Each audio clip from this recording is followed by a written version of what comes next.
broadcasting live from Central California with your hosts Jeffrey Gonzalez and Alan Thomas.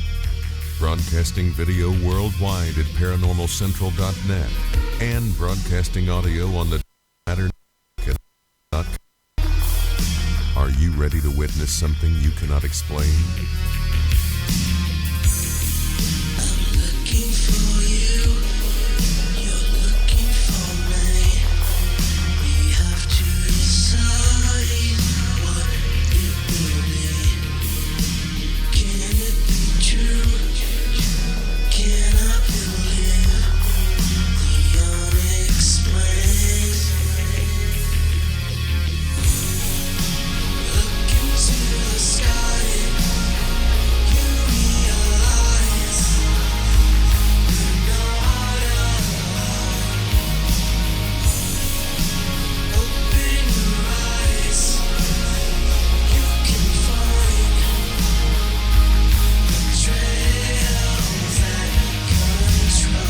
Hello everyone, welcome back to another episode of Paranormal Central, broadcasting live from the bottom left-hand corner of the Nevada Triangle in a city called Fresno, California. Hello everyone, my name is Jeffrey Gonzalez. I am your host for the show. I'm also the founder of a group called the Sanger Paranormal Society. Been investigating the paranormal going over 14 years, so I'm just not up here talking about it. We are actually living it. Have a team. One member of that team is sitting right here to the right-hand side of me, Mr. Alan Thomas. Hi, all. Good seeing you. You're looking great. Thank you for showing up wherever you may be around the world. We are broadcasting live HD quality video on HD on Sunday evenings at 6 o'clock p.m. California time, West Coast time, Pacific time. In Fresno, California. What I call Paranormal Central, to be honest. Thank you for showing up on a Sunday. Appreciate it. Without you, we have nothing. We have no show. Been doing the investigations on the paranormal going over 14 years. I've had the show now since 2007, so we're talking 10 years, guys. If you are barely finding us, man, you have missed so freaking much. And I am so sorry that that's the case, but I don't know how you're going to be able to basically catch up. I know we have a lot of the videos right now on YouTube. You can go there and watch a lot of the back archives. Not 10 years, of course, but 200 shows maybe. And but like I said, you've missed a lot. And so I apologize for that. But for those who are in the area locally, then you know we have a TV show on the CW network, California only at this point in time, and you can watch that Saturday night at 12 midnight on the CW, and that's between Bakersfield and Merced. We are in millions of homes, and from what I heard, we are doing extremely well in views. And I forgot to turn off the AC over there. That's all right. Okay.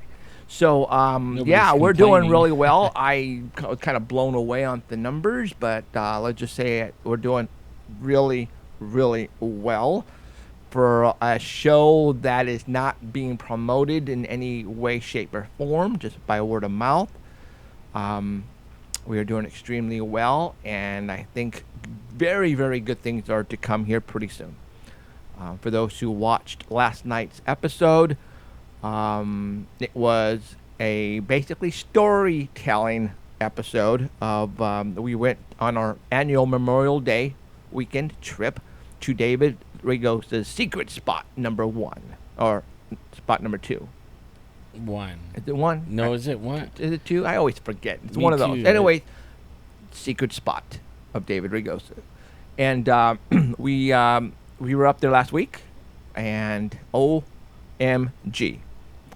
That's all I have to say is OMG. It was off the hook. I was going to wait all the way until this weekend to actually get on the microphone with the rest of the gang and talk about it, but you guys were just slamming me, so I had to get on really quick and do an update with Alan on the phone coming from his house. And, because I didn't want to leave you hanging for a whole week, because the stuff that happened to us, if I would have just waited on it, then you guys would have said that's bull SHIT, because if that was the case, you should have came on sooner and told us, and that's what I did. Now, I just found out like 25 minutes ago, that the cameraman, Mr. Chris Avery, is actually coming into the studio. From what I understand, the producer is sending him. He is the guy who was with us last week. And he's actually, from what I understand, we only talked on the phone for just a brief period of time with the producer, and he said he's coming in to shoot for the TV show. Now, I don't know if he's coming in with the camera crew or cameras, or if he's just going to sit down on here. My intent overall was to get him in here sometime to talk about his experience, and lo and behold, it just so happens he's coming in. So I'm going to sit him down right near Alan, and I'm going to have him tell you what happened, because he is an outsider. You guys follow me? He is an outsider. He is not part of the team. He's part of the camera crew. I've only known him now going on 5 months maybe. Weird stuff has happened to the camera crew, to the production crew, while they have been filming episodes for Paranormal Central. And we're talking paranormal stuff has been happening to these guys. So their whole life is now changing. I'm messing with their brains big time. Okay, things are happening to these guys that they cannot explain. And you know what? I hope that he can stay for the 2 hours, get the full 2 hours. Because if that's the case, then we're going to have him. I'm going to have him talk about the things that have been happening. Why not? Since I've got him in here. This guy, when you meet him, is a brainiac. He's a smarty pants. He's been trying, like, the whole weekend while we're out there. Uh-huh. He was trying to rationalize it scientifically, you know, and all us guys been at it a while. Right. Sit there and chuckle at him, you know, like, yeah. Right. Only what got him was on one of the interviews, I wasn't there, but his batteries were dying. And I think they even died on this weekend too, didn't they? Yeah, you know, he had so many batteries. We're up in the middle of nowhere, and the batteries died because he just didn't have time to juice them up. That's all. Okay. Okay. And really, who's calling in on that number right now? I bet you that's Chris. I can't answer it. So, yeah. See, you the guys call are getting a little music. The call is coming in, and it looked like the Facebook just froze because the phone call came in. Oh, there he is. We're back. Cool. Okay, so all right, who's this? The other one. Hello, this is Jeffrey with Paranormal Central. Hey, Danny. Who? Danny. Who? He didn't tell me which number to call, so I was calling both of them. Oh, dumbass. He was. That was him over there. Okay. So yes. All right. So we got Danny on the phone too. Yet. No, Chris is not here yet. I was not informed until about half an hour ago that he was coming into the studio to do some shooting for the TV show, which means I have no clue. I don't know if we're just going to give him the video out of the camera feed that we're shooting now and go from there, or he's going to set up his cameras. I don't know. So we'll just have to wait and see what he has in mind. Again, he's not here yet, and hopefully he'll get here pretty soon. So yeah, and now I see your post asking which number. It's way up there. Well, what do you think? Which number, bozo? I don't know. Last time I called, Sock said you were using it for live stream. Oh, really? No, I don't remember. So okay. Well, anyways, you're here, so just stick around. Yeah, you have to go. You have to go any place? Nope. Okay, good. So we got Danny Valdrama. For those who don't know who Danny is, I found him on the side of the road about 5 months ago, and he seemed hungry. Homeless guy who actually put the imprints on my window. Mountains. Damn it! And he ran over the last homeless guy. Yeah. Hey, you know what? Since we're talking about the running over, how did you get a certificate? How did you get a certificate for 16 years of perfect driving? Safe driving.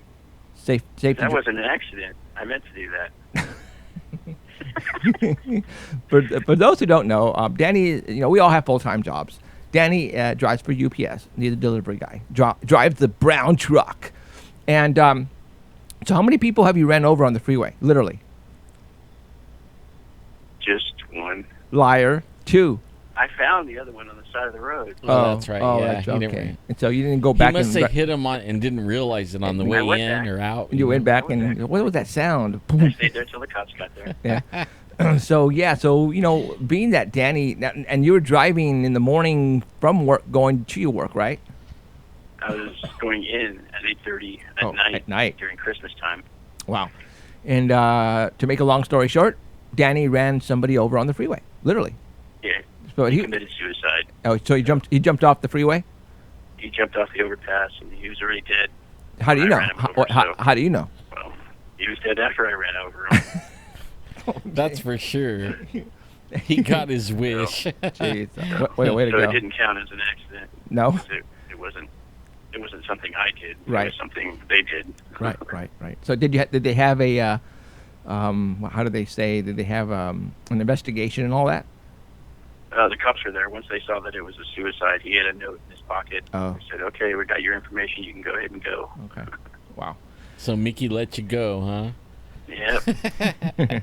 Okay. All right. So got Danny on the phone tonight because he was there with us last weekend when all the shindig went down up in Memorial Day camping trip. It was nice and cold up there. It was freezing. Freezing. You know, I like cold, but that was just too cold. Dude, you didn't have a jacket or sweater on until frickin' nighttime. I mean, but Yeah. you like the cold like me.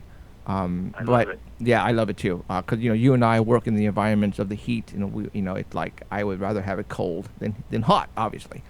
But yeah, it was very, very cold up there. The first night, Friday night, was extremely cold. Was it cold in the vehicle? I mean, you slept in your car. Heck no. You were all right in there? You suck. Yeah, I couldn't even hear myself snoring in there. So I got it Soundproof recorded. in there. Yeah. I'm just kidding. I It was think soundproof. I couldn't hear you guys snoring or anything. Right. Okay. Well, I don't want to start into this without Chris here. It's pretty cool though. Once I was in the car, Mhm. once my eyes adjusted, I could see all the way around everything in camp without a flashlight or anything. My eyes just Wow. totally adjusted. And there was no moonlight or anything either. there was You no could see moon. everything. Yeah. Yeah. I I could see down the roads and everything on both directions. Wow. And that night when you were in the vehicle sleeping, that's when Chris and Alan heard the voices walking up that dirt road. So And that's the bad part because I couldn't hear anything in the car. gotcha. Oh. Might have to leave the window cracked with a microphone, or just close it on the microphone so that it holds it. Right. Yeah. Sleep with the parabolic on the outside, put the earphones on, and then go from there, dude. Oh. That's what you should have I done. hear everything. Then I would be able to sleep. Yeah, true. You'd be freaking out. Yeah, especially when you hear a man and a woman talking like I did. It was pretty intense at some moments. Right. Well, I don't know It where. wasn't Brandon or Hillary. No, it wasn't. Somebody mentioned that comment, and I said, "Come on, guys, that was pretty dumb." Well, whoever it was woke me up around between 4:30 and 5, or 4 and 5, somewhere in there, talking in my ear this far away. And then the next morning around the same time, slapped Jeffrey in the head. Yeah, it wasn't a brush like Chris said. Right. It wasn't a brush. No. It was a very hard hitting. It woke me up out Yeah. of a sound sleep. We will get into it because a lot of you probably did not catch our update. I did not go live stream last week. I just went Facebook Live and gave an update on what happened. So a lot of you guys really don't know what happened. And on live stream right now, though, for those who are watching us from all over the world, this is going to be one hell of a episode tonight. And especially when we get the camera guy sitting down in here to give his perspective of what happened, is going to blow you the I'm glad frick he away. heard everything. Yes, he was he was the first one who started. Non-believer. Right, exactly. And I him being a science guy, I want to pick his brain and see if throughout the week he's been able to debunk it. I want to see. I want to see where he goes with this, because it's like. Or if he's got the bug and he spent the last week up there. No, I don't. I know he's been too busy filming and stuff like that, so editing and all that kind of stuff. So, but yeah, I don't know where he's at right now. Well, I tell you what, let's do a little show and tell. Well, he made a comment in the car that was pretty telling. What's that? That he said something about that he's going to remember this all the way until his grandkids or something. Yeah, like he that, says, you know? I can't wait to tell my kids about what happened to me this weekend. And he doesn't have any kids yet, right? You don't have any. And then he said, I will never forget this weekend as long as I can live. So, all right. So, Alan, let's do a little show and tell. Somebody made you something and sent it to you. Yeah, Tony Spirit Feather Adams made this flute. And it's a traditional flute. It has only 5 holes on the top, and then it has a Bigfoot. Let me see if I can get it closer. Yeah, get up there and show it. Get up in front of the camera. And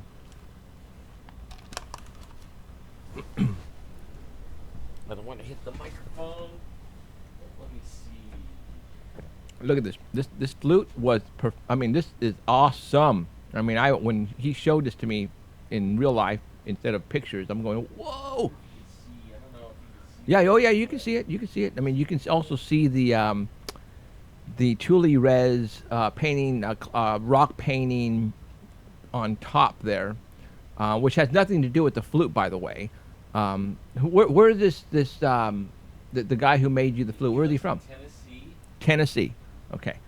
And it's really. So that was made by a Native American then. So that is just wow. That is freaking really badass. Beautiful. I've been practicing.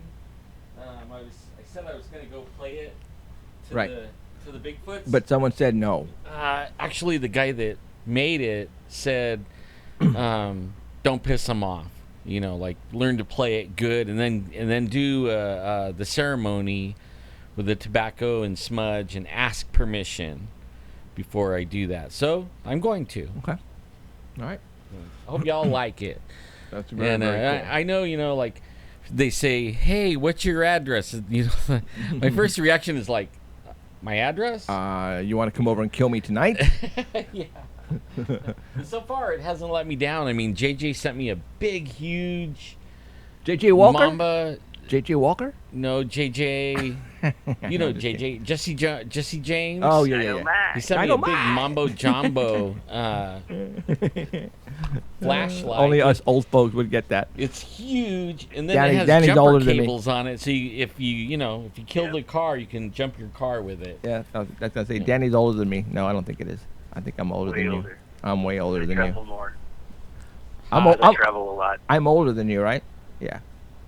I know I'm older. I bet I have more years around the steering wheel than you have around the whole dang car. But I bet you Danny's killed more people than you.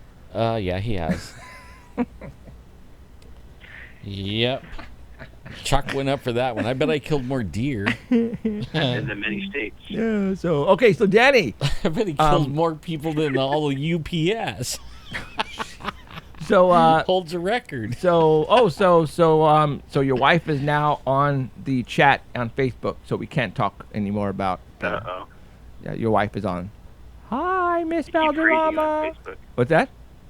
You keep freezing on Facebook. Do I really? Well, I don't know why. So I'm watching on live stream. I don't know why we keep freezing. That doesn't make any sense. Livestream's playing great tonight. Doesn't At least it make is for me. any sense. I don't know why we freeze like that, guys. I don't know why. I mean, I'm watching it fine here. I've got it on the iPad, and she says, and your wife says hello back, and she says, "You guys watch it." All right.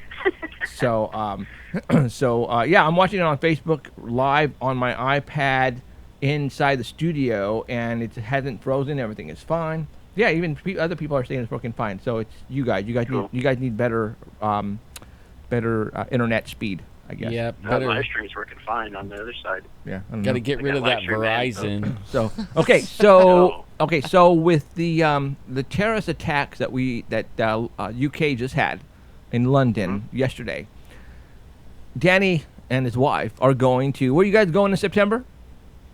London. Oh, bum, bum, bum, bum. Cool, man. So you guys will I be. won't give you the exact dates. Did you know Why not? Finley said he has rooms for free. I need Up on these guys. I need to call up. I need to call up my ISIS. Never mind. Those are some guys I'd like to run over. So you're going in September, and now you guys had this whole vacation plan for a while, obviously, and you guys were going other places, and you guys decided to cancel, and now only going to certain places, or what? No, we just wanted to spend more time in London. We were going to go try to do Paris, but it's like 2 hours under the water, under the channel to get there. Oh, and you don't want to do that? Yeah, we'll probably just take our time in London and see most of it. Okay. See all we can. Right. Just take a snorkel, you know. Stay away from large groups. Yeah. That's funny. Okay, so Mr. Danny, if there's any incidents that occur in London while you're there, you will call in. Well, I'm going live. Go live. Ooh, yeah. yeah. And you better run when they're shooting. You better run to it and not away from it. That's what the police I always said. do. I know you always do. Isn't that what the police said? Just get into a truck, and you can start running over the terrorists that way, dude. You're a professional. Yep. Well, I know that all of England is almost outgunned by those guys because they can't have guns. Yeah. And that's why we should never, ever, ever let them take our guns. No. Okay, well, you know what? I don't know when Chris is going to get here. So let's go ahead and start with our storytelling that... excuse me. Okay, so last week, I believe it was Monday, I came on Facebook Live and did an update for about 20 minutes and just gave you guys the 10-minute version of what happened that weekend. You know, you guys all know, for those who have been watching this show, you guys know we have been investigating the Bigfoot phenomena for over 10 years. It's going on 10 years now for Jeff. David Ragosa, probably over 30. Danny, how long, Danny? Since 2000. Since birth. The what? Birth? Since birth. Birth? No, shut up. Ever since high school. You have been not. I just never had enough shows. You have not. I just didn't have anybody to go up with. Okay, but you've had. I mean, just since 2007 with you guys. Right. but you've been into Bigfoot for probably since Forever. elementary school. Yeah, and that's the same goes for me. And then Alan for a long time too. I don't know how long because he had that first experience. I don't know when. 1987, October of 1987. That's when I.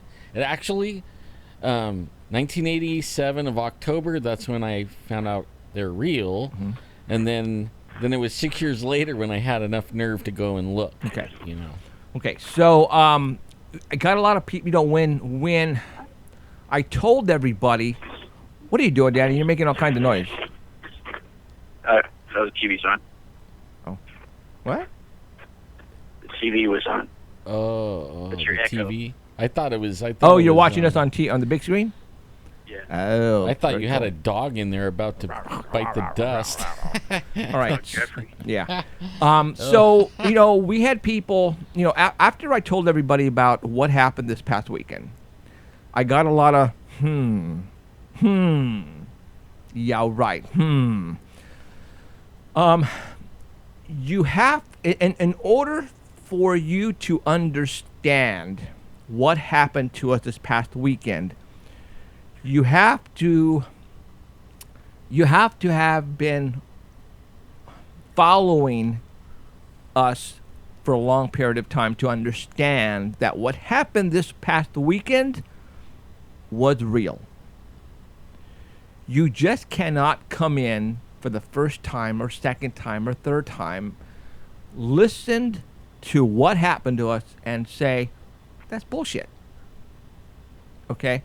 Because if you don't know our history and what we have been doing, then you cannot make that assumption until you do your research and find out exactly what we have been doing and how long and where and what evidence and how, and you know what I'm saying? So it's hard for somebody to comprehend that we had physical contact with the Bigfoot. You just don't hear that. That just doesn't happen. I don't care what TV show you watch on cable. That just does not happen. Period. And if it does happen, then they faked it. It's a freaking hoax. Absolutely. It was an edit job. Okay. Yeah. So let's start there. So what the hell are you talking about, Jeff? What do you mean you guys got touched by Bigfoot? Okay, we're going to start from the beginning. As you guys all know, it was our Memorial Day annual trip. This Memorial Day annual trip happens every Memorial Day weekend. David Ragosa started this many, many, many moons ago, before I came into the picture. He used to take people up that weekend, and for some reason, that weekend just so happens to be a very intense weekend. And we don't know why at this point. Okay, we still don't know why. But for some reason, Memorial Day weekend is the weekend to go. I am thinking before they put the gates up, many people were not going up there because of the winter, and the roads were messed up. Man. So there was no people up there. You couldn't get in, couldn't get out. These Bigfoot creatures didn't see human contact for a long period of time, if that's where they stayed in that area. And then when all of a sudden a group of people come to the spot where you've been hanging, where these Bigfoot creatures are, that piques their interest. Like, whoa, where do these guys come from, and why are they here of all places and not in other locations? So David has been going here because he was told to go here. Well, I noticed something a few years ago about the area. It has, like, no place I've ever been, really. It has more wild strawberries. Mm-hmm. I mean, they're all over. And, okay, so, like, at the top of the hill, going down into the valley, they're in various stages of bloom. Okay. So that means, like, what's going to happen is it where they're blooming, where the flowers are already setting, that'll have the first fruit. Okay. And then as you go up the hill, every week or so, the fruit will move up. You know what I mean?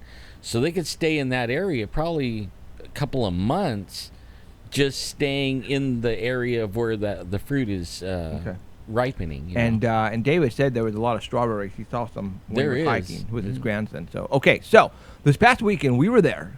We went. So who all went on this camping trip? David Ragosa, obviously, Alan, Danny, Hillary Gunner, her boyfriend, David's grandson, and myself. So there was and Chris, sorry, and the camera guy Chris. So we're talking. Yeah. So we're talking David, grandson, Danny, 8. Boom, 8. Okay, there was 8, and so we left on Friday. It was David Ragosa is a high school principal, and he had to, obviously he couldn't get off of work because he's a high school principal, and after he got off work, he went and got his stuff and his grandson, and he took off. So we beat him there, and we were already setting up. Actually, we had already set up our tents and stuff. It was Friday night. So we get there, and you guys have to understand, this is not a campground. No, it's not a campground. There's no other people. Matter of fact, we didn't see any other people there, which was awesome, because Memorial Day weekend is the weekend where, the people who like to go off-roading get and go and have fun on that weekend. I mean, that's a weekend to go camping. I mean, from what I understand, Yosemite was probably booked solid. So was Bass Lake and Shaver, talking about booked solid for Memorial Day weekend. Fortunately for us, where we go, you can't make reservations because there's no campground, okay? No, but there was a bathroom. Well, like, oh my God, it's there's a bathroom. Okay, since I've been going there since 2007, there were just roads, dirt roads, right? Now, no pipe fence, right. No gates, no bathroom. And now they have decided to allow people to off-road there. And they actually placed some bathrooms on the staging area on top of the hill where we first come in, and enter the smaller dirt roads that get us to the spots. And, we wonder why, before they were really, really strict about letting off-road ATVs and motorcycles and, buggies and Alan Jeeps. can get a vehicle. Yeah, Well, you know what they told me? Like, what was it? When did we go to that ranger meeting? The forestry meeting? What, like 5 years ago?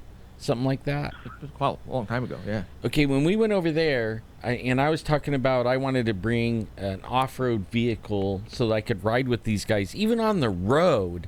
And they told me, unless it says mobility scooter, I couldn't have it.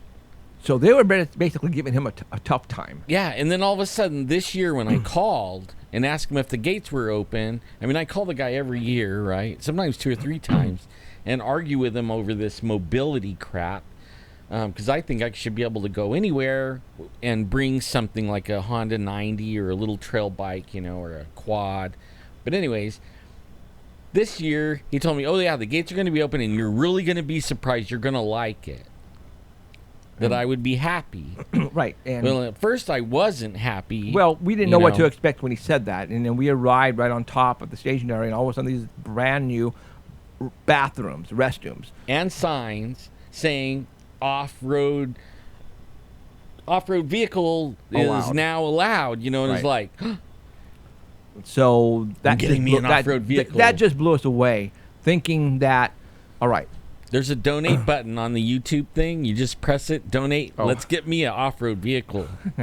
So did they do this because they wanted more people now to show up there and to make more noise and not allow us to do what we want to do because they know the reason why we go there in the first place? And that's the way we were thinking. We were thinking government conspiracy. That's just in the back of our brain. So anyways, we're there this weekend. It's Friday night. Danny is there with everybody else, and just like any regular camp, Friday night camping, we make a fire. We had brought some submarine sandwiches. We had some of those, and we made a fire. We sat around the fire. I think we did some whooping, and we did get some whooping sounds back coming at us from a long distance. At that point in time, you really don't know what it is. Could be a coyote, could be a dog. We didn't know. It wasn't really close at all. So David arrives. He gets there right at sundown, and it's still light. And, we eat, and, we just start shitting the bricks, basically, around the campfire, telling stories, blah, blah, blah, blah. Hillary is there, and Hillary's listening to all this. And it got pretty late. About 2 o'clock. And we stay up late hoping that whatever is there, we can hear them. Just like previous years where while we were setting up the tents, we could hear these things talking, imitating different animals, and it would make us stop in our tracks and listen and record them and just in awe. Like, wow, this is actually happening to us right now. Well, that Friday night, it didn't happen while we were setting up at all. Like I said, all we had was whoops coming at us. And because we were whooping back. So we went to sleep. I was dead tired. So this is how the sitting arrangements were, or the sleeping arrangements were. We had 3 tents. One tent, Alan's tent, had him, Chris, and myself in an 8-man tent. And we had David brought his own tent. It was him and his grandson in his tent. Danny decided to sleep in his SUV vehicle, and he gave his 3-man tent to Hillary and her boyfriend. And that's the way we slept that night. Now, so we were in these big tents, and they were in the sack lounge. Now, what I'm going to do is I'm going to place on live stream right now. I'm going to put up a picture of the campsite so you guys can see what our campsite was all about, basically. Boom. Too bad we couldn't shoot that to the screen. No, it's too late for that. So But we So all you guys on Facebook, well, all those who are on your Facebook, screen and go to live stream. You can split the screen and run both. oh, if your speed allows it, because if Yeah. you don't have a higher speed, then you're screwed. That's But, what I'm doing. are you? Okay. So I thought about doing that. this on was so the picture that you see right now on live stream, the tent on the right, the blue one, is where look Alan. ugly. What? You still look ugly, though. What do you mean? You guys look ugly. yeah. On both the screens. Only in double, right? Shut up. He's like seeing. Danny, Danny, shut up. He's got double vision. Okay, so the tent on the right is where Chris, Alan, and myself were sleeping. The one on the left, the green one, was David and his grandson. The small one in the middle is where Hillary and her boyfriend, and back on the SUV to the back left of behind the green is where Danny was sleeping. All right, and we asked Danny why you want to sleep in there and not with us, and he says because he snores, and he does. So Way loud. so yeah, I don't know how, Bren. I don't know how you can handle him. It's just yeah. I could feel hear sorry for Danny you. in the truck with his windows up. I could still hear him. Wow, I didn't. No, you could. The only way I could not hear you is I put my good ear in the pillow, and then I couldn't hear anything. So- I couldn't even hear me snoring then. Yeah. So Actually, I don't think I ever heard myself snoring. Yep. okay. So I didn't snore. Okay. So that's our campsite. So let me give you another another picture really quick. Okay. So let me give you the group itself. Let me get out of here. This was the picture that Danny took for us. He had one of those automatic cameras, not automatic, but so this was our picture. This is everybody on that campsite, that camping trip. Okay, Chris, can you tell which one Chris is? The black guy. He's not wearing his horny hat in that one. All right.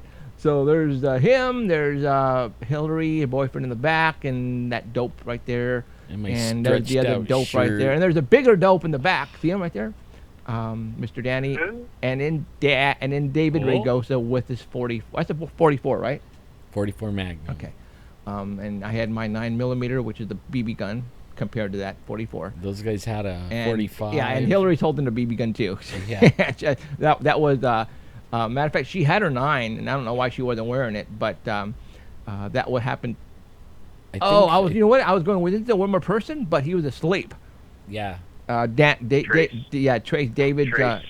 David's grandson was asleep in the tent, so that was his BB gun. So Hillary decided to pick it up, and so don't mess with us. So, anyways, okay, so there you go. Exhausted. Yeah, he was exhausted. That was Friday. 9-mile hike. Oh, that was Saturday. Okay, that picture was taken on a Saturday. 9-mile hike. Right on. So, okay, so let's get into the good parts, guys. You guys ready for this? For those who don't know what happened. Okay, so Saturday morning. So we're talking what time? Between 4 and 5? Between 4 Okay. and 5. I was asleep. I did not hear this. I was out like just gone in La La Land. But Chris and Alan heard something. Go. In that morning, we were hearing something hitting the tent, and What do you mean hitting? like if little things were like hitting the tent, and Chris asked me about it, and I said, well, we're under a tree, and possibly a bird's in there or a squirrel, and it's knocking stuff down off the tent. But then, after I said that, like, without really I hadn't heard it for very long, so I mean that was the first thing that went through my head. But then once I was listening for a little while, I realized it wasn't hitting the top of the tent, it was hitting the back of the tent, and then I realized I misspoke. Okay. But I didn't say anything, I just was like, man, that's something throwing something, not Okay. And there was no bird noise or anything either, So Chris heard this. Yeah, he did. Yeah, Now, I woke him up. And he woke you up after that, or were Yeah, you okay? uh-huh. All right. So we told you, hey, dude, there's something throwing something at the tent, and you said, no, it's just a tree, and he took you for your word at that. Right at that point. At that point in time, and then he still whatever it is throwing shit at the tent. Right. Then you're going, okay, what do you? So what, Jeff? So you're saying that Bigfoot was throwing shit at your tent? Yes. That's basically what was happening. And we didn't know at that particular time why that was happening. Now, after he woke you up, that when you guys started hearing the voices? No, we didn't hear any voices that morning. It was the morning before. That's what I meant. No. That's what I'm talking about. We're talking about the morning before. We're talking about Saturday morning. Oh, well, okay. First, it was around 2:30, 3 o'clock, and we're still outside, and they're hollering and you know, making noise, and we didn't want to go to bed because, you know, that we were getting, you know, they were active, but there comes a point, you know, like around 3 in the morning. I mean, we're sitting there and we're going. So we decided to go to bed. Right. And then when we got in bed, I didn't say anything to Chris right off, and he didn't say anything to me, but only I could hear a man and a woman talking. And then it got like it was coming closer, and then I'm like, hey, you guys hear that? And I thought you were awake still, too, because it was only like 3 minutes or 4 minutes, you know, that we were in there. I had somebody on chat go, it was a squirrel. It wasn't a squirrel. No, it wasn't a squirrel, guys. Trust me. Then Chris is like, yeah, I hear it. And so then I unzipped the window and let the window fall down, and then, because there's no light and they can't see me. And so we think they can't see you. Well, right after I did that, then the voices started moving off again. And I went ahead and zipped it back up, and then I was laying there, and I was listening to the voices, and they were, pretty soon, they were so far away that it was like, okay, am I hearing something or not hearing? Before I knew it, I was asleep. And then the next morning, around between 4 and 5, I'm laying there, and I hear this deep voice, and it's like that. And I mean, it woke me straight up. I mean, like, and I had to take a leak, and I wanted to get out of the tent, and I was too scared, and everybody was asleep, you know. But I went outside. I didn't see anything. I stayed really close to the tent door, and then I got brave enough to go the 10 feet to the campfire and started putting some stuff on it so it would start a fire, because I know they hate them. And then you guys started rolling around. But then what was weird was the next night. Okay, so so the Saturday morning we wake up, and then Alan and Chris are talking about what they heard. Nobody else heard anything. And I got very upset at Chris and Alan, because this has happened to me before at the Thule, where Alan and his nephew saw a Bigfoot when they went out to go take a leak. They were being spied on. We saw that one. They were being spied on, and they came running back in and hid under the covers, and they didn't bother waking me up. And so I told them, so this is Saturday morning, I told Chris and Alan, I'm going, don't you ever not wake me up ever again if you guys hear something, because this has happened to us many, many times, and we think that it gives you a suggestion, or it puts us an idea in your mind, like go back to almost like a, what do you call it, a Star Wars thing where there's nothing here, move along, you know, something like that. You know, what he's talking about, guys, is that we have had many incidences before in many locations where we hear something, or one of our electronic motions go off or something, and we don't get up to check on it because we assume it's somebody in the campsite, either outside going to the bathroom, or something stupid where it's just telling us, you know what, Jeff, don't worry about it, just go back to sleep. And that has happened many, many times. And when they told me they heard something, you know, I got very upset, and I pretty much cussed them out, and I said, you guys don't ever effing do that again.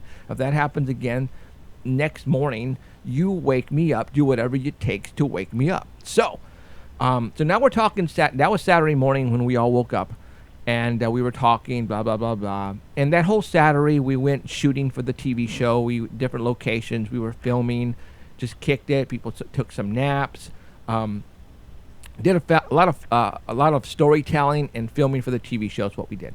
So Saturday night came around, Hillary decided, you know what, I'm out of here. I guess Hillary is not really a camper person per se. She doesn't go camping a lot or at all. And Friday night, I guess they came not fully prepared for the cold. I think Bigfoot's choking Danny out. Hey, what are you doing, Danny? I hear a lot of noise over there. That's you again. Well, damn it, lower it down, fool. Okay, so yeah. So Hillary and her boyfriend decided to take off. So they left Saturday before sundown, and good luck. His allergies were going crazy. Yeah, oh yeah, his allergies were just off the freaking hook. Poor dude, he forgot his allergy medicine. You should have seen him. He was dying, literally dying. I thought I had it bad. That dude had it pretty bad, and so they had to leave.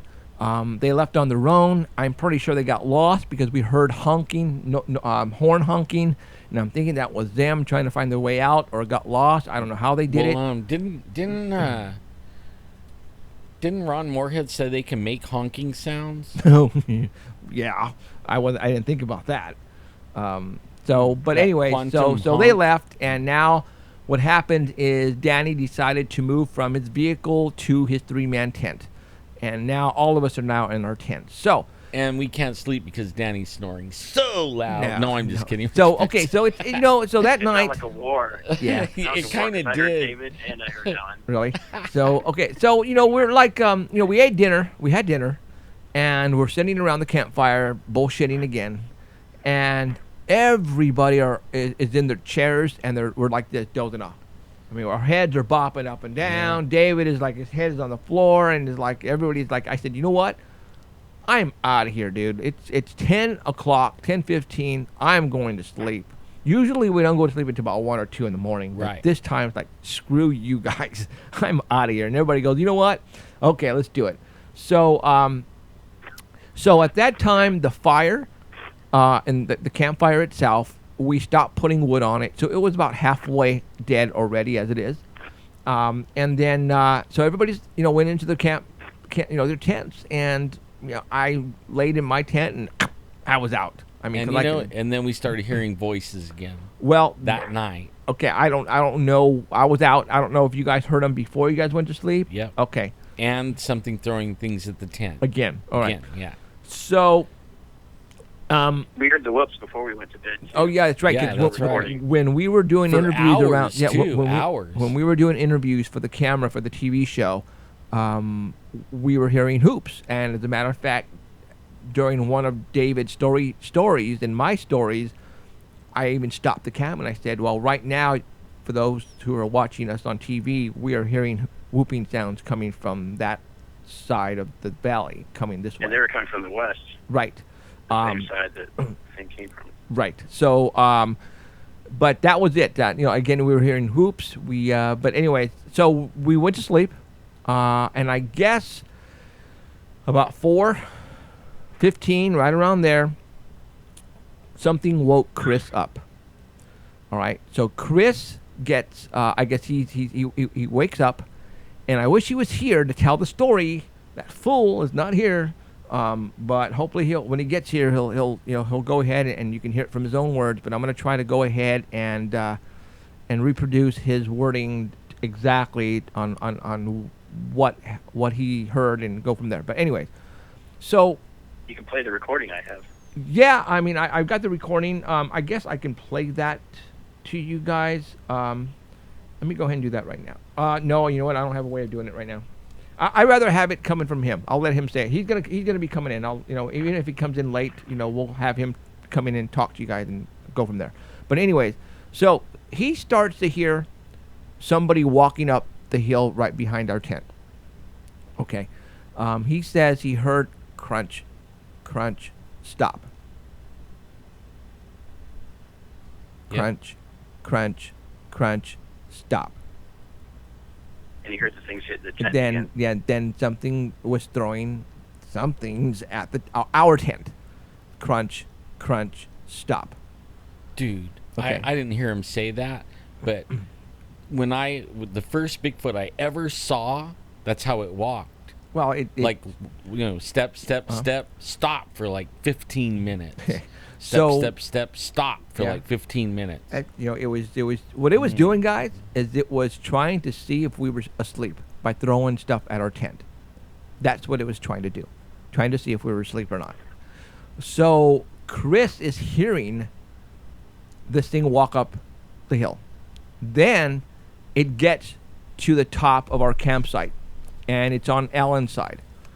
Then he hears them talking, and he tried to reproduce the sound using his vocal cords, and I'm talking Chris.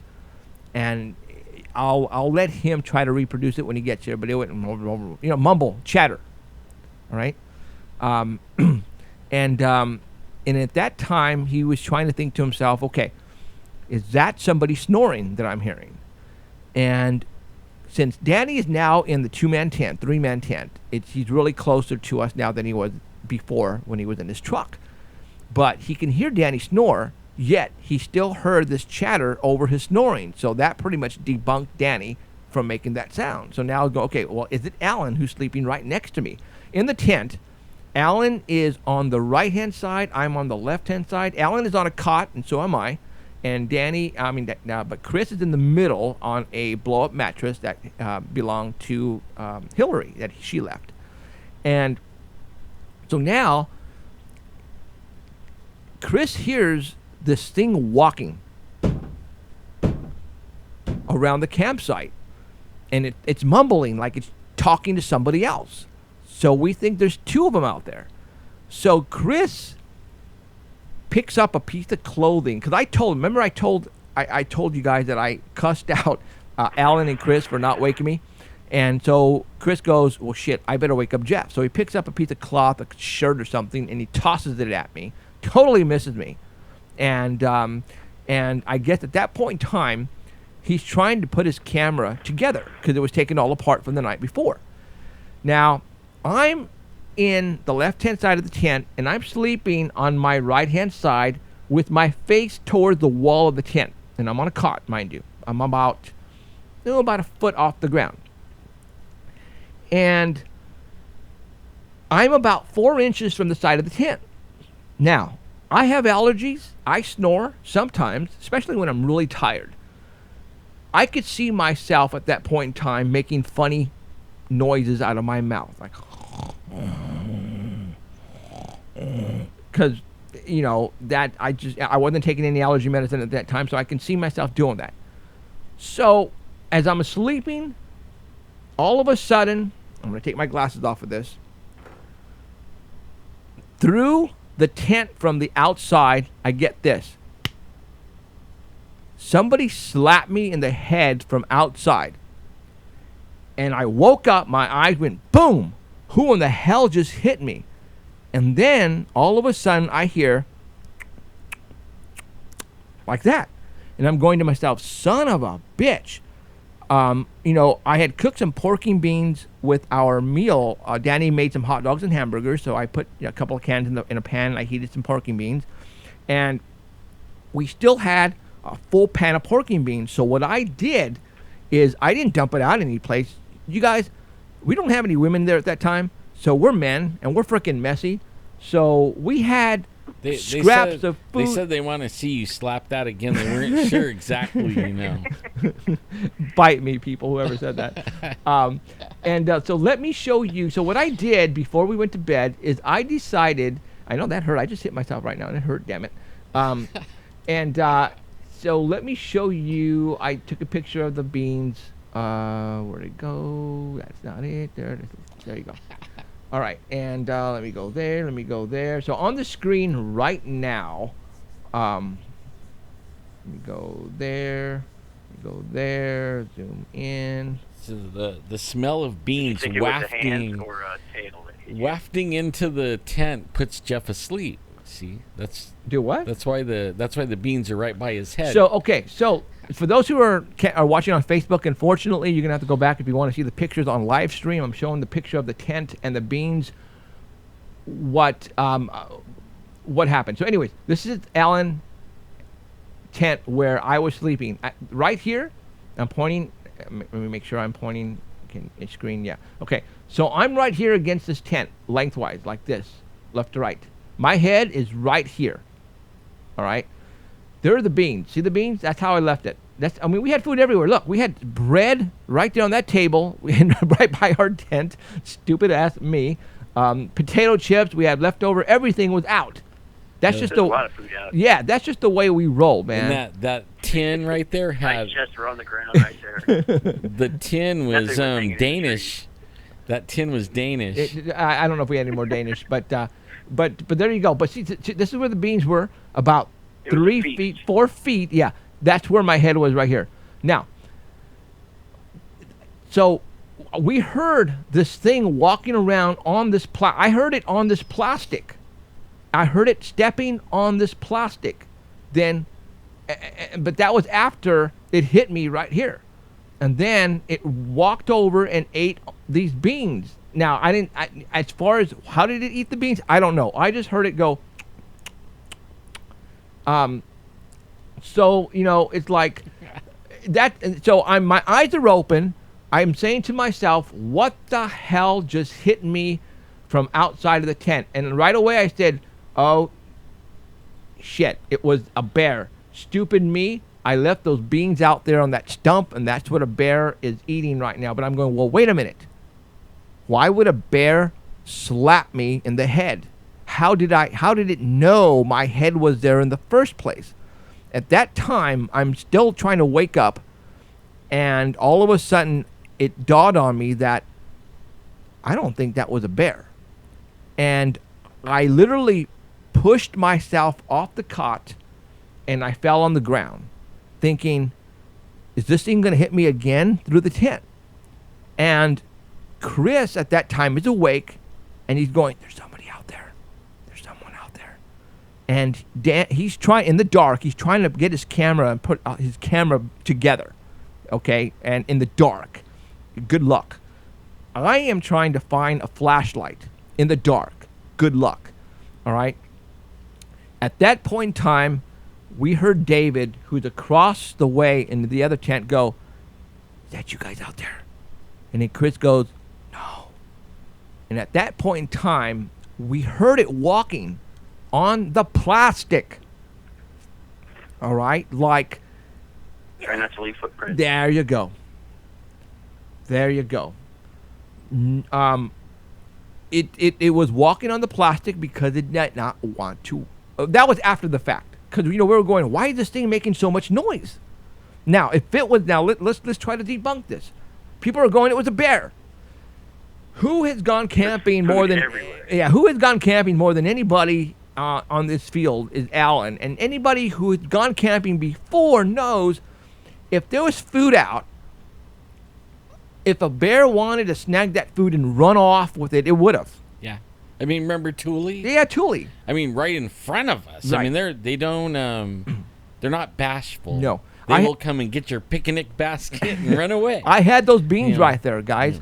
All right? It should have been scarfing those beans up like tomorrow. But yet, that's not what it was doing. It was tasting the beans. And there's another thing that we didn't do that we normally do, and everybody's picking up on it in chat and over on this side, is we didn't have all the gadgets. I mean, we had them, but we didn't set them up. Let's talk about that. Okay, so at this point in time, we're freaking out, and finally I find a flashlight. And I tell... We even hid all the flashlights. No, I'm just kidding. And I told Chris, okay, you know what? I'm going out there. You ready? You going to follow me? And he says, yeah. So all of a sudden, bzzz, I zip the door, and I run outside with my flashlight. No gun on my holster, all right, on my belt side. I go out barefoot with the flashlight only in my hand. At this point in time, I don't know what I'm expecting to see. In my brain right now, I know it's not a bear. I know how a bear would have reacted with all the food that we have around.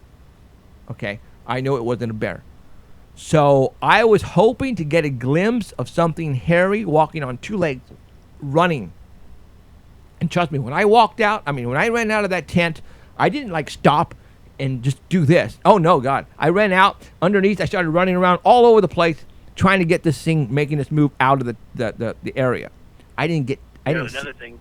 With that is when David heard the thing walking around the tents, he grabbed his gun because he knew it wasn't us, but he asked you guys anyways if it was right. you guys. Now, outside, but right. he had his hand on his gun. Okay, so after that, I didn't see. We did not hear it leave.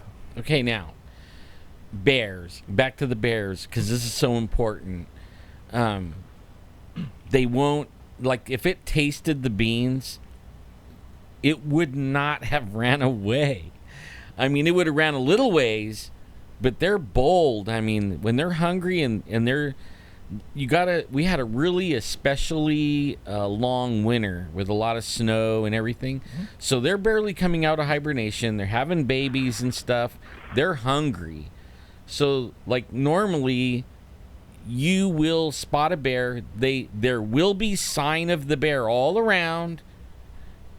There was none. No, we didn't see the any bear paw prints anywhere. There was no bear. Now, even Danny, when we were doing the interview right after the incident occurred, to try to get all the information on video before we forgot anything, he was saying, you have to understand, everybody around us, instead of going down the dirt road, in order to go down the hill away from us, there is brush that goes up to your knee, and it's very loud.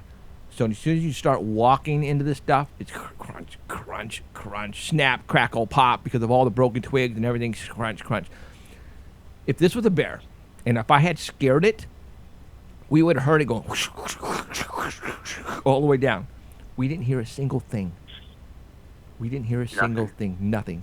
Not a single thing. Now, like Danny mentioned, when everybody finally came out of the tent, I guess David was hearing this thing walking into the tent, and he had already pulled out his .44 and had it out of his holster and ready to start firing when this thing came into to his tent.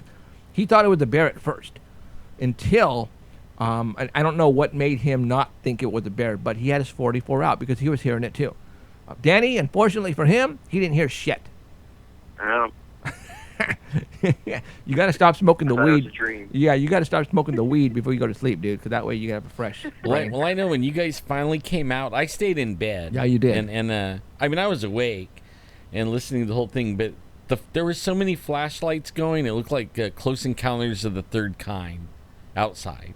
What do you mean? I mean, there was just flashlight. Everybody running around. It was like lights flashing all over the place. I was thinking, man, is it aliens or Bigfoot? Right. What's going on? We were checking every direction because we didn't know which way it went. Right. There was no sound. We didn't hear it leave. We did not hear it leave. And then Danny goes later on, like a couple of days ago, he goes, man, I wonder if it was cloaked and it was just standing right there. We didn't even see it.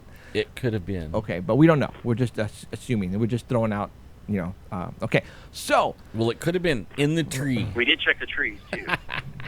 Remember, if in the tree. Trees, all the leaves would have been falling down. Not on the tree, in the tree. Remember, it was in the tree. Yeah. I mean, so at that time, we're looking all the way around. David decides to go back to sleep. I get up. I cannot go back to sleep because we went to sleep early. We went to sleep at 10:30. I only get about 6 hours sleep per night, and that's all I need. So I was there already with enough sleep. So Chris, he was out. I mean, he was already outside, and he was freaking. You guys have to understand no again. Footprints. No footprints. We were checking everything. All right. Again, we had food out. We had everything out. If it was a bear, he should have taken something and ran off with it. Nothing was taken. All right. So, you guys have to understand, this is a spot we go every year, and more than once, because this is where it all happens to us. This is where my windows happened, right? Exactly the same spot. We lost time last year. Alan, myself, and Robert, we lost time right there at that spot. We have heard monkeys. We have heard owl sounds around our campsite. We've heard movement around. This is the spot. All right? So when people say, it was a bear, I don't think so, you guys are just making this shit up. no. You guys have to know the history on us and on this spot before you make that assumption. You guys follow me? And Chris, the camera guy, I'm so glad that he stuck around because he's a believer in something. He's not here yet to talk about it. I'm hoping that he will show up here pretty soon so he can give his 2 cents on what he felt that night and what he thinks it was, or he heard it. Oh, absolutely, he heard it. No doubt. He said that was no bear talking. Exactly. He goes, bears don't chatter. Bears don't have conversations with each other, and that's what Chris heard. And again, there's nobody else up there. Now, somebody mentioned, trying to be funny, said, "Oh, it was Hillary and her boyfriend who came back that night to pull a joke on you guys." No, not even freaking close. Again, got shot. Yeah, they would have got shot. They don't know. Trust me, no. $50 million, no on that theory, out of the wall. No one. And if somebody were to be trying to sneak up on us, there's a long ways to walk from the main road. We would have heard a car. No cars. Nobody drove up on us because we would have heard that. Headlights, the whole 9 yards. No. There's only one thing it could have been. Only one thing. Now, let's talk about the electronics that Alan just brought up a minute ago. You guys all know my background in the electronic field. I have a degree in electronics. I am an electronics geek. I have been putting electronics, gadgets, and gizmos together for years for investigations of ghosts, of UFOs, and now of Bigfoot. So I have all kinds of cool stuff that I can take up, which I do. I have these motion detectors that I usually put up on all 4 sides of the campsites, and I have a little base station that I place near my ear inside the tent, that if one of these motions go off, it tells me which side, north, south, east, or west, for protection. And I have I have night vision cameras and small TVs and monitors that run on 12 volt. I have it all. That night, I said to myself, screw it. Mm-hmm. I'm not going to put anything up this time. Screw it. And I don't know why I said that to myself. I tried to get the motions up, and I just said, you know what? Nah. Jedi mind trick. I'm not. I don't feel like doing it. You had talked all day about putting the motions up, and then at the last second you said, no, I'm not going to do it. I'm not going to do it. And I don't know why. The Bigfoot's like, you don't want to, okay? Go to bed. And I didn't. I didn't. So we had no electronics at all surrounding the campsite in order to get video or motion to wake our asses out of bed. So, is this the reason why these things came up to the campsite? Because they knew we didn't have electronic surveillance occurring that night or the night before. Something to think about. Usually, no fire. And the fire was out. It was completely dark. No moon at all either. It was completely dark. Yeah, and he said something earlier, and I actually believe that this is truth. And I think that's why it did it. Like the first night, it woke me up in my ear. Mm-hmm. Okay. The second night, it slapped Jeff in the head.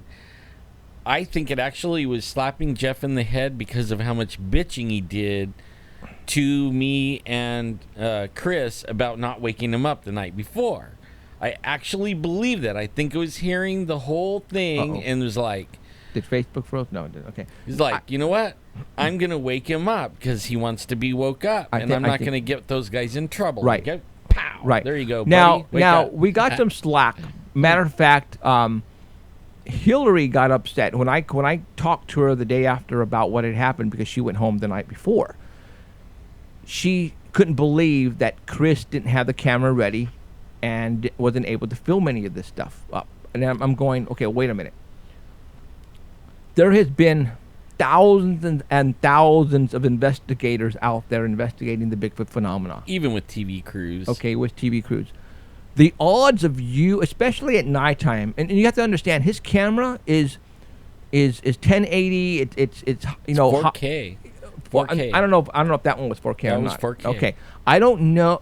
Okay, it was not night vision. It wasn't, you know, Right. $100 camera with night vision. No, this is what they use to film TV shows with. Okay, in order to get a good video, you need to light up the whole freaking campsite. All right. So even if he was able to put that camera together with a battery and to come out of there swinging like Clint Eastwood with a gun, there's no way he would have got great footage because there's no light. Right. There's no light.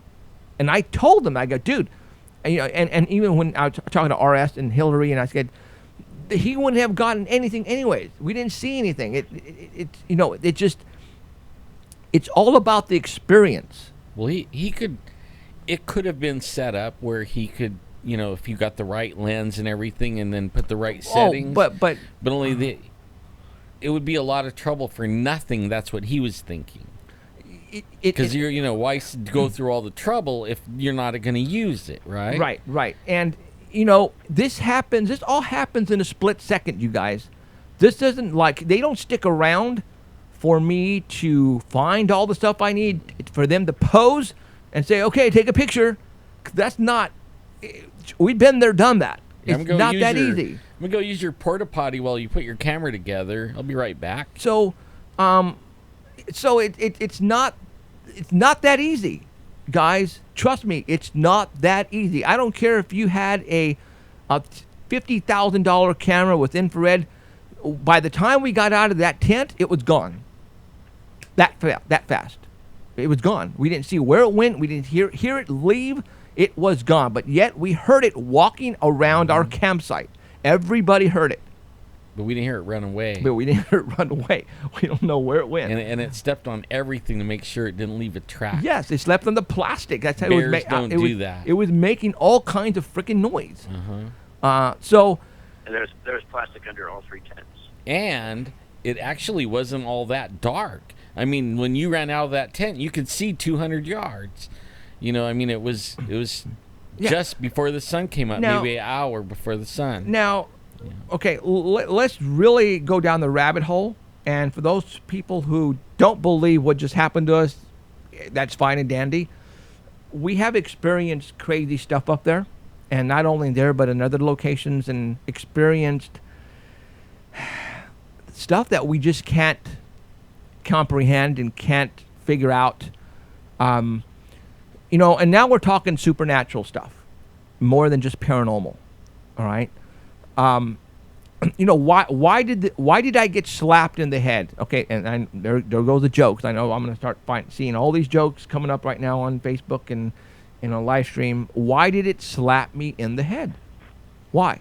Because you were bitching us out about not waking you up. Did it not want me to miss this opportunity?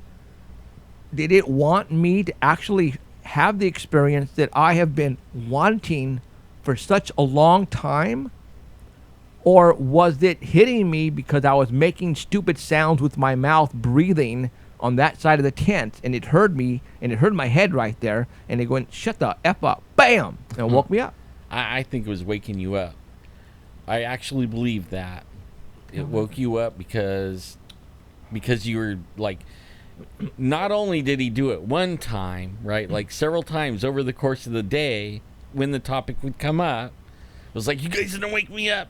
You wake me up, you guys wake me up. Like, so I mean, like you were like putting the period on the thing right before bed too. Like right before bed. Okay. Wake me up. Now so it woke him somebody up. said, okay, a bear brushed the tent. It didn't brush. A bear didn't brush the tent. Something literally slapped me with force. All right. If it was a bear has claws. It would have went like that. But it did not do that. It wasn't another person who slapped me. All right, you guys? Something slapped me through the tent from outside. So if you guys can figure out who slapped me, I want to know. Did it feel like a hand or did it feel like a tail? I don't know. No, it wasn't a tail. It was harder than that. It was very forceful. All right? It was very forceful. Now. Well, it had to go, your forehead was like 3 or 4 inches or 5 inches away from the tent wall. Yeah, it was right there. So it had to it had to get past that and hit you. Well, that's nothing. I mean, that's nothing. Yeah. Okay. True. Now, but how did it know it wasn't hitting your rump? Now, this is what I was thinking too, and I think Cheryl even brought this up. Every time we go camping there, what I do is I gather all the leftover food. They say it was counting coup. What? Counting coup. I don't like understand. the Indians used to count coup on the soldiers.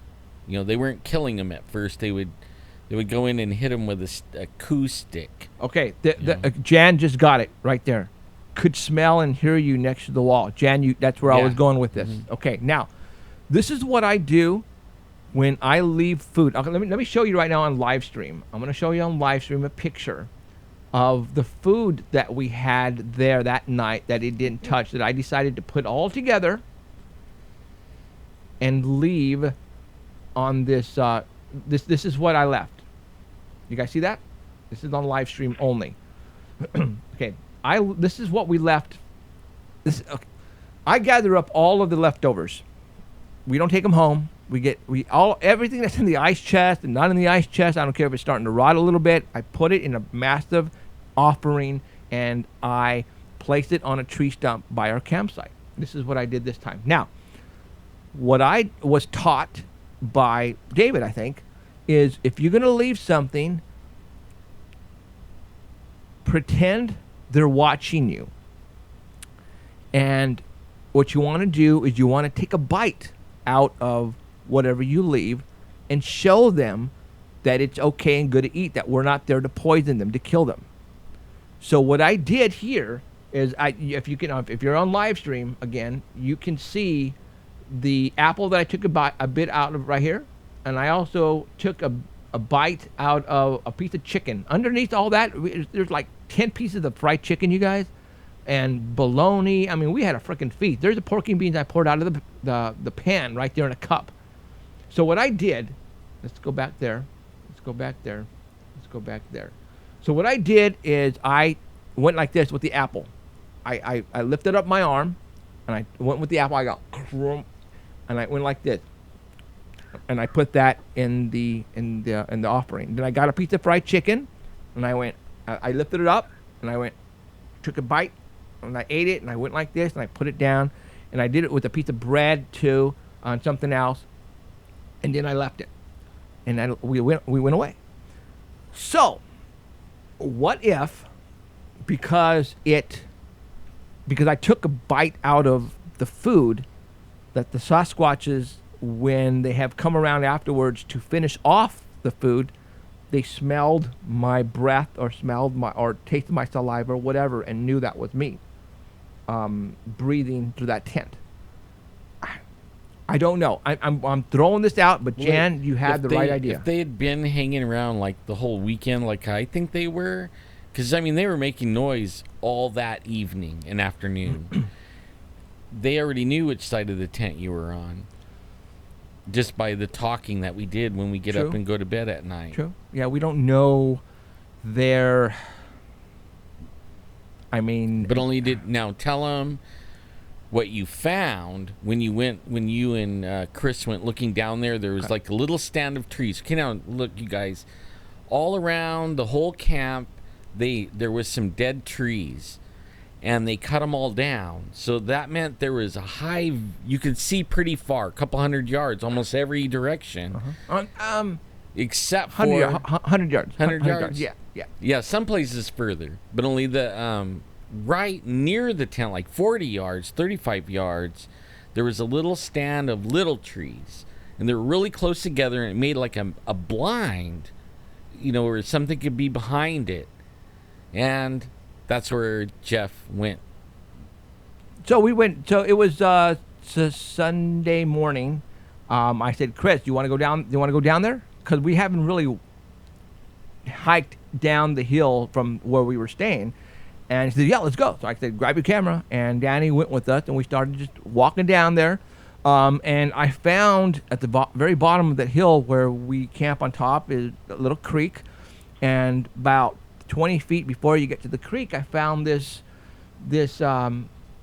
little area underneath some pines where something had cleared out, and I'm showing it right now on live stream. Cleared out a sleeping area, and I said, "Look, dude," and Chris went, "Whoa," and so he took some video of it, and that's about the only thing that I saw that wasn't normal for that area, for what we're normally looking for and visually looking. I'm gonna go ahead and I just did the campsite. And you know what else? When it makes the owl sounds, I found out maybe 2 years ago about the owl sounds. When I played it for the ranger, he told me they were barred owls. Okay, and then he asked me where did I get them, and I told him, and he said barred owls don't live there. They live in Oregon. Southern Oregon, maybe a little teeny bit in Northern California. They don't have those owls here. Right. So how did they learn that? That's something that puzzles me. How did they learn that down here? I think they traveled from north to south. I think so too, like young ones looking for a female. And they just keep traveling and traveling until they find a female or a group, with a female. And then they teach it to all the other ones. But that's the only way I could think of. Right. Unless they hop trains. And I've heard of that. So that Sunday morning, we left about 9 o'clock. And again, we left I left the offering there and we left. I'm hoping that they came and they saw us leave and they saw me take bites out of the apple and the chicken and decided to come up afterwards and have a feast on us. That's what I do every time for them when we leave that place, especially if we go camping. I always leave a big old offering of all the leftover stuff for them, telling them, hey, man, we're cool. We're here because of you guys. And that's the Sasquatch. We're here because we want to learn from you guys. I've been hoping Danny and you guys would see one, all the times you go out. We get close. When I came out, I was expecting to see one. You were expecting to see one? I was expecting to see something when I came out of the tent with the flashlight. Oh, were you? Because I woke up when I heard David saying, "Is that you guys walking? Is that you guys walking around?" You guys say, "No, it's not us. Somebody's in the camp." And that's when I shot up. I started. I had my flashlight right next to me. Right. Well, now I'm really, really thinking that they can sense the electronics, or they know when we have electronics out and on, they sense it. I think they can hear, the real high-pitched whines and stuff that come off of electronics. People were letting us have it and going, why didn't you guys place game cameras around the campsite facing in? Yeah, that's a good idea and all. I think, again, the batteries, the frequency, the high frequency, I think they know. I think from inside the cars, looking out, like if we park the cars right and then have them inside. Yeah, where it aims out. That way they're not going to hear, and there could be noise coming from the cars car, and they won't expect. Right. I see what you're saying. Well, that's where low light security cameras come into play. Yes. I think that's a good idea. And Chris came up with a very cool idea. And he says, what is there out there that you can all of a sudden turn on in a split second, take a photograph with light and all? A Polaroid camera, which I have. I have a Polaroid camera to this day still. And he says, there it is. Because if you make any noise. As soon as you come out of that door, you can just start going and start taking photographs. And so what if? I think the FLIR is better. Well, yeah. I'm pretty sure it is. But you have to get outside to use it. Yeah. I don't know. We have low light security camera that I know what to get now. Put a little hole in the corner of the camera, the corner of the tent facing outward, and to record, it's like I don't know what I'm going to use to record. I'm going to have to think of something. But I am an electronics geek. I will come up with something.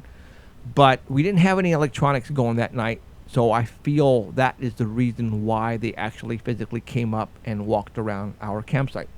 It's because they knew we weren't there to get any photographs or video of them this time. I think you could use the game cameras and all that stuff on one side of the camp to make sure that they only come in from the other side. Oh, use it like a herding effect type thing. Well, like John is going, Polaroid makes noises. Well, no, Polaroid only makes the noise when you take a picture. They're already gonna see you. You're already gonna see you. So the whole idea is to have something so ready, so prepared that you don't have to turn on your camera, turn on your light, your correct lens, dial in on all that. Just a Polaroid. That's it. Like getting the person in action is a Polaroid camera, which I have.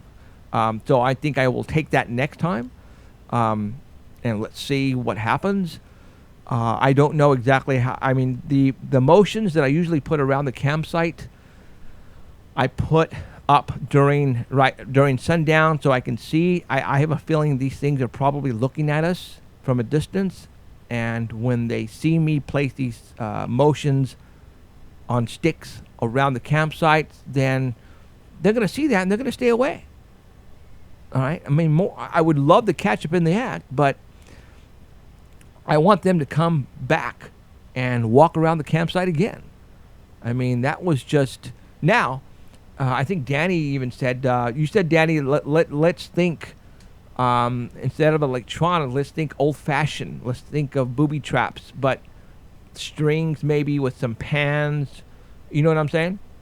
Mm-hmm. And let's like Gilligan's Island type stuff. Yeah, Gilligan's Island type of stuff. Let's do that and see if maybe we can try that. I don't know. I'm just afraid that they are not afraid. I just have a feeling they are watching us.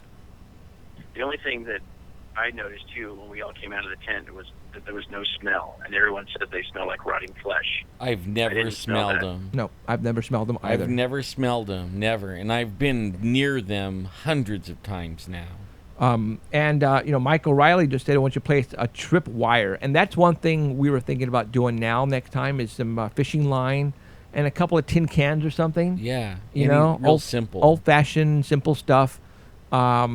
And somebody even mentioned, can you still buy Polaroid film? Yeah, you can go to Amazon and they sell Polaroid film. It's not cheap, but it's there. And what's good about it, and I didn't know because I'm not a camera person, but Chris said, is you never have to buy batteries for Polaroid cameras. And I went, how did the flash get its power? Inside the film or the Polaroid is a battery. So when you put the cartridge of the Polaroid film into the camera, that's where the battery is. I didn't know that. I didn't know that either. And that's where you get the battery for the flash. So the flash it's good forever on that camera. It's just that the battery, when you put a new cartridge in the new battery, and that's what flashes the flash. That makes sense because it has a built-in flash. That's the built-in flash on the then Polaroid. No batteries. No You're battery. Right. No batteries. It's inside the cartridge, and I actually had an old cartridge still in my Polaroid. So the other night I took it apart, and sure as hell, it's a little flat, like cell phone battery, disposable battery that's in there, and that's what. Whoa! Is that all a trip? Right. That is. And that's why the camera or the Polaroid film is so expensive, because you have to buy the battery with the film. See, I've been thinking about that. Like, if there's a way to have a camera set up. Oh, flower, Jonathan, that's a great idea. But only no IR beam or no anything like that. Just something like a motion sensor that would cameras start taking pictures, like Polaroid cameras or something. You know what I mean? You have them sitting around with a motion sensor that sets off in all the cameras taking pictures in every direction. I don't know if it can be done. Well, but, you know, the only problem is those cameras have to be on. yeah. You know, and when you have them on, that's where Use the we battery, think the battery and the frequency. Can they hear the frequency? Blah blah blah. I don't know. It's like we have to find a way. We have to find a new way to catch a mouse. Okay, it basically we do. We have to find a new way to catch a mouse, and this one, a big mouse, a big rat. But you know, it's I got hit by something, you guys. I mean, the only thing I can think of hitting me was a Bigfoot. Why did it hit me? It recognized my sound, my smell.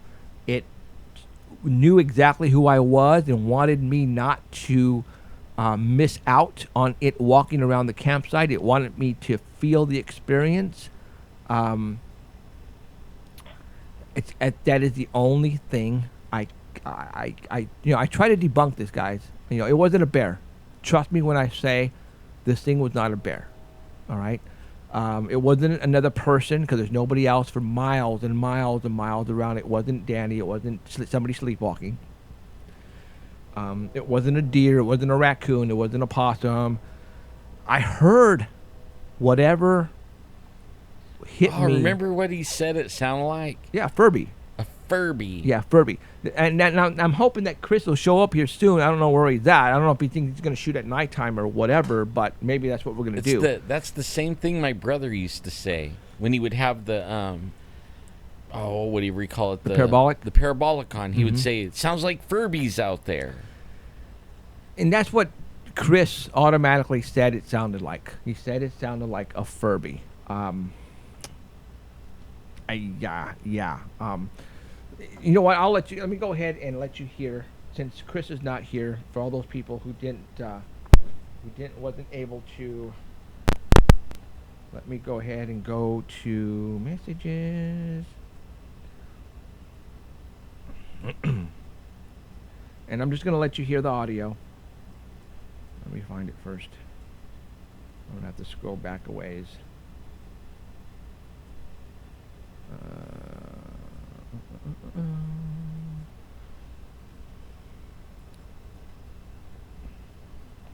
They were giant Furbies. And you know, we don't know what a Bigfoot sounds like. So, Chris has to think. He has to figure out in his mind, what did it sound like? And for some reason, he knows what a Furby sounds like, and I have no idea why. Did he have a Furby when he was a kid? Could be. But that's what he said. He goes, Jeff, it sounded like a Furby. And that's when I said, what the hell is a Furby? Because I had no clue what a Furby sounded like. What the hell is that?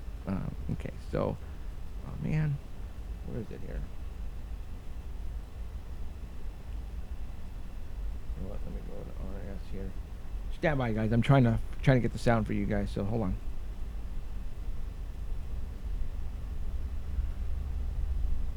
Oh, here it is. Okay. All right, so listen up. I'm going to crank this. This is going to be Chris giving his 2 cents on what he sounded like. Okay, so there was some sort of chattering noise similar to a Furby. It's like this noise, and it was off in the bottom of this hill on this side. I don't know if you can even see that hill. It's like super dark down there. Right there. And then it came up across the backside of this, and the first time I heard it, there was like in between the first time I heard it and any kind of noise for it to be stepping in there, was probably about 2 or 3 minutes apart. But then maybe about 5 to 10 minutes after that, there was another like snap over here, and then there was another like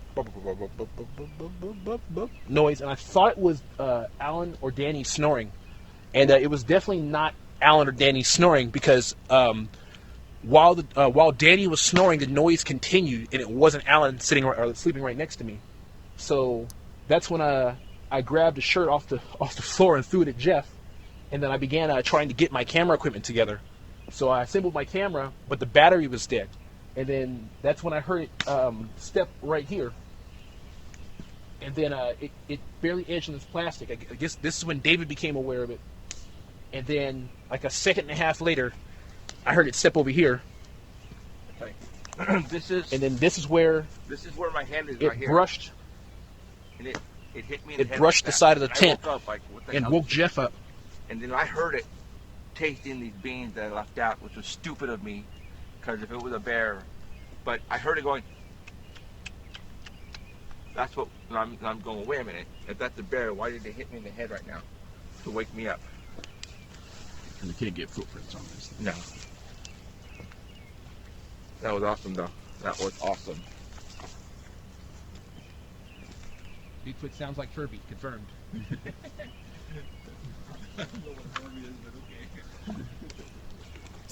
You're like me. I don't know what a Furby sounds like either. And it wasn't a bear because we didn't hear crashing sounds after. But bears don't make chattering noises. Like, bears don't chatter. See, that's Chris. Dude, I swear to God, I thought it was one of you guys snoring. I swear to God. That's Chris.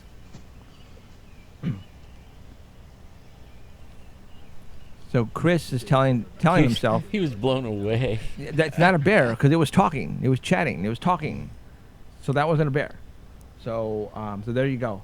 Again, Chris is supposed to be here. I don't know where he's at. I love that. You know, like this place has taken more. Still there, Danny? Yeah. Okay, I unplugged you. Sorry, I forgot about that. This place has taken more non-believers or people that want to believe and turned them into non-campers, right? I mean, they come, they see, hear, and then they never go again. That's it. They're done because it's so good. Yeah. Just to let everybody know, we found out today. Now, there's something going on right now behind the scenes that I'm not aware of, but we're putting pieces of the puzzle together via the show on TV and our, I don't want to say fame, but our popularity, the way the TV show is going.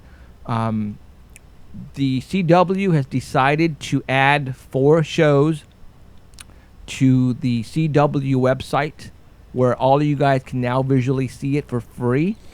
Mind you that you have to understand, when we first started this project, we didn't know which way we were going. We didn't have the proper equipment. We were running on no money, no budget. Even to this day, we are running on no money, no budget. And we're like 1 week. No, Okay? no, 3 days. 3 days. 3 days out. See, that's impossible, but we're still doing it. Okay, and our production crew is basically within 3 or 4 days. You're filming, editing, and everything it takes to put one episode together, and that's what they're giving the CW. All And right, normally it takes 6 months to do 13 episodes. for one episode. Right. And I mean, once you get going, you have 6 months to put the first one, Right. and then you put that one, and and then you go along. But I mean, usually you have months. Like when we did Finding Bigfoot and Chasing UFOs, from the time that we stopped shoot, they took it to the edit. It was 12 months before the show was aired. We're talking about these guys are running their butts off. Right. So, seriously. So we were informed today by Jan, thank you, Jan, that she found, actually, Danny went to and placed, he actually found, now I knew this was already out there. Our very first episode that we did, the CW decided to put that first episode on their website. And I kind of like showed you Keith Friedas's interview, plus a couple of other things on here. And, but that is it. I didn't really, cause everything was still low budget, low quality. I was kind of embarrassed to really show you guys this. But so the CW has decided to add 4 now to the website, and now you guys can go on and watch it now for free. So how do you get there, Jeff? Well, go to our Facebook after the show. Go to our Facebook page for Paranormal Central, and Danny today found yesterday, or I think it was today, found the link by accident. I knew it was there. I just didn't tell anybody, but because it only had at that point in time 1 episode, but now here's 4. So I talked it over with Danny and the guys and said, you know what? If you guys are fans of the show, you guys just cope through the bad audio and whatever. The episodes now are a million times better than they are when we first started.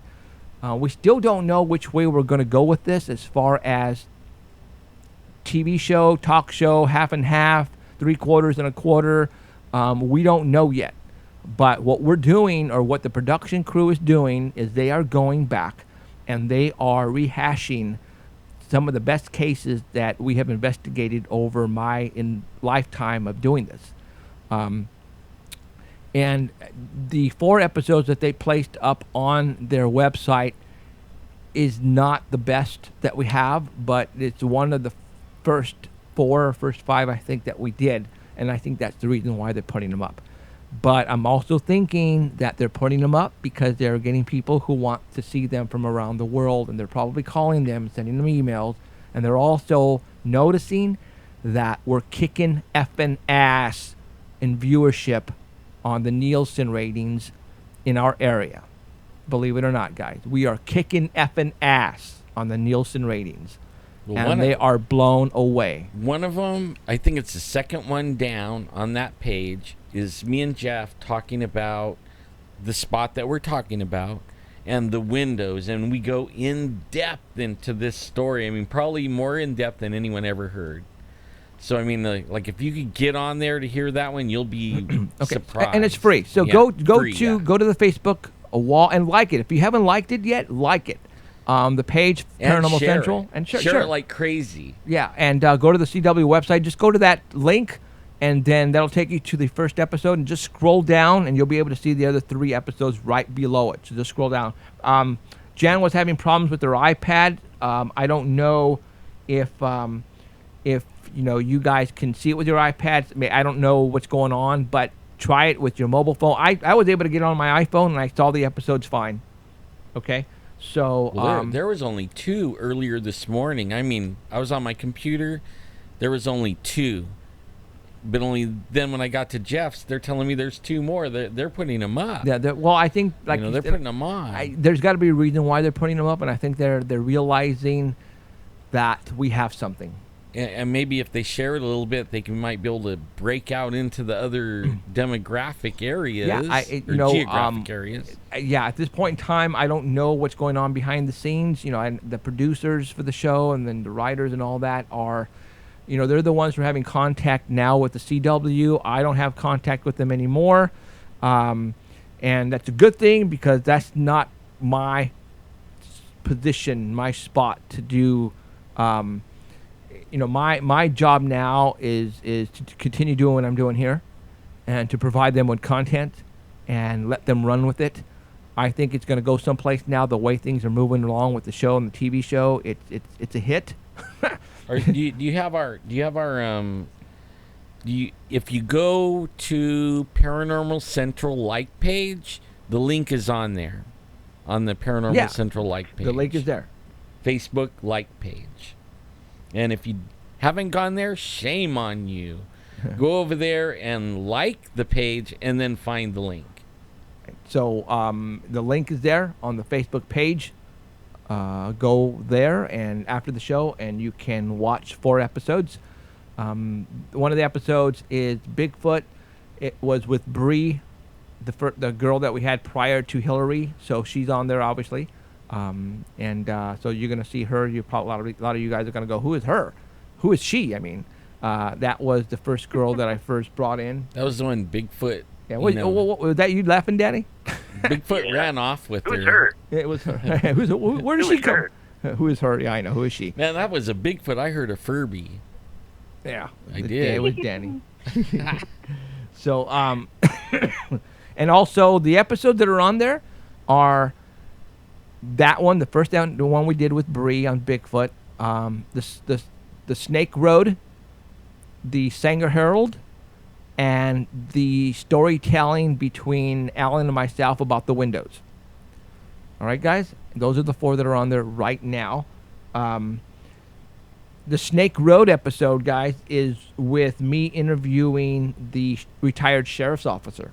As a matter of fact, next week, next Sunday, we are going to have both of them sitting down in here. They gave me the 11th, which is that Sunday. Next Sunday, they're going to be in here sitting down right here with Alan, and we're going to be talking to 2 retired sheriff's officers. The female, they're actually married. The female is the one who tried to hypnotize us for the missing time, and and they're going to tell us what they have experienced when they were on the force, and the calls that they used to get dispatched on around the Valley of Fresno. That's going to be way cool for all those local people who know about the areas surrounding Fresno, the small little towns. Tune in. We're going to have a great time with them next week. We've already got them confirmed, and it's going to be an awesome time with them talking about what they experienced being dispatched to to whatever. So that's going to be cool. All right. So Chris is not here yet. He didn't make it. Well, he's supposed to be here, so maybe he's thinking that they're going to shoot afterwards, after the podcast. Maybe now that's what I'm thinking. I don't know. Maybe he's going to shoot the intro or the outro for the episode right here. Could be. And that's what he's going to do. So.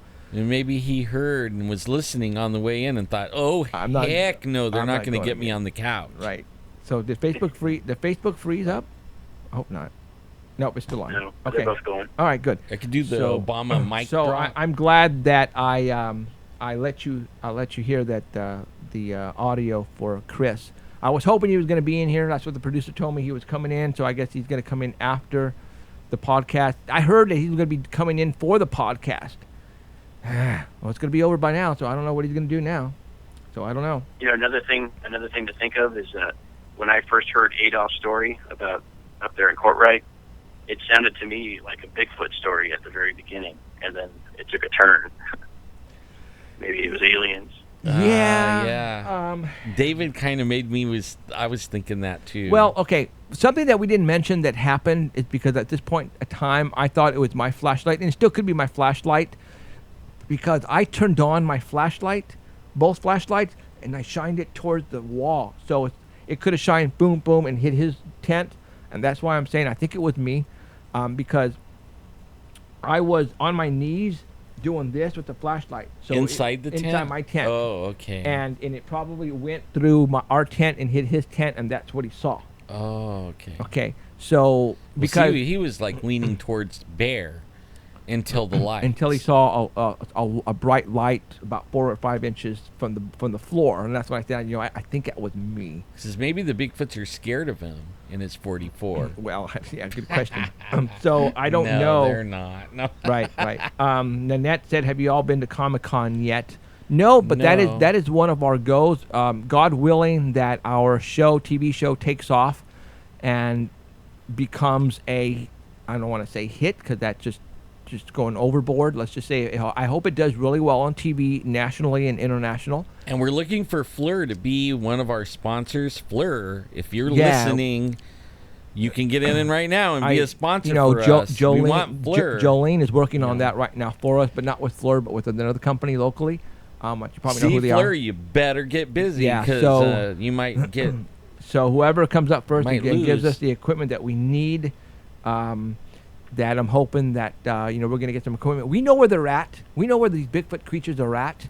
If we had the proper FLIR equipment with recording capabilities, we could get some killer footage for everyone. We would have got it this weekend. I think so. Did you say they're working on a new logo for Paranormal Central too?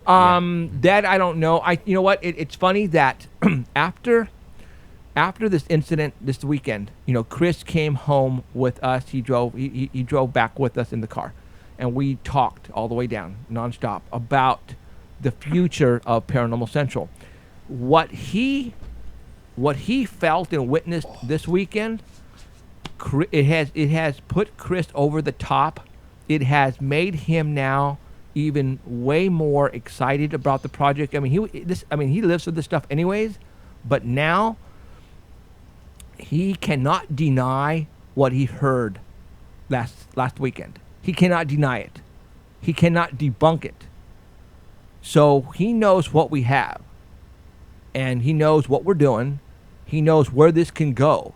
So he is now back at 100%. He is not at 1,500%, going full blast as far as marketing, as far as promotion, doing whatever he needs to do to take us to the next step. And I'm talking about the film crew guys. They are excited now because they know, shit, these guys are getting the real stuff. We got to show the world Paranormal Central's their trips, their evidence. We have to show the world, and they are excited to do that. It's not faking. We're not a reality show, guys. This is, a reality show. When you think reality, you think real. That's not the way it works in reality shows. It's what we have is the real deal. And somebody's asking on chat, why don't you guys call the Finding Bigfoot TV producers and tell them about your secret spot? They already know. They already know about it. They have been there, and that's why there's gates up there now. Yeah. That's right. For those who don't know, Finding Bigfoot came. Alan, let's see. They did an episode in the Sierra Mountains. They came to Bass Lake and did a. It was Shaver. Oh, Shaver. Lake. Thank you, Yeah. Shaver Lake, and they contacted David Ragosa, and they asked David take us to your spot, which they did. And David, it's in one. I don't know what season it was. It was in what 2000. Season 2, episode 5. Wow. Okay, it's a long time ago. Long time. And this was like in 2012. And they came down. They did an episode on David Ragosa. They walked around with him and just interviewed him. Blah blah blah. And at that time, Alan was doing a little side work for them as far as getting locations and permits and stuff like that. And while Alan was on the spot there working with them, waiting for them to finish with David, they decided to ask Alan about the windows. And that's when Alan told them about the windows, and they pretty much said it was a bear. Renee said it was a bear. Well, they didn't tell me that. No, they did. They're like, you're up. I'm like, up doing what? I'm already on the clock. And they said, no, we're going to interview you about the windows. I'm like, what?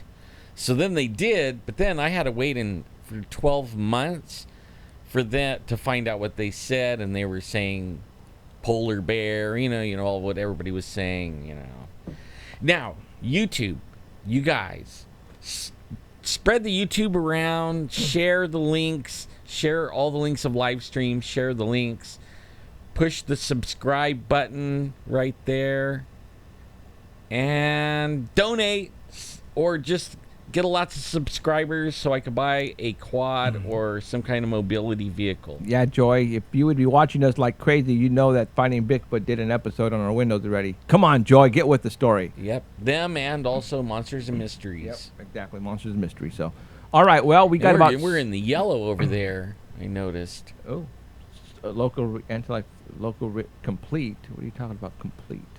I was blown away by the numbers that Chris gave you for the show for each episode. Yeah, don't say anything. But I'm not saying the numbers. Okay. But I'm just telling you, I was blown away. Yeah, so was I.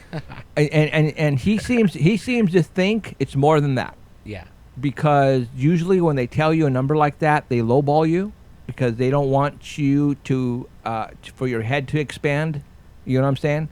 And because we're giving them free content, they want to keep it that way. So if they actually told us the real numbers, then we could probably say, all right, now it's time we need a budget. You follow me?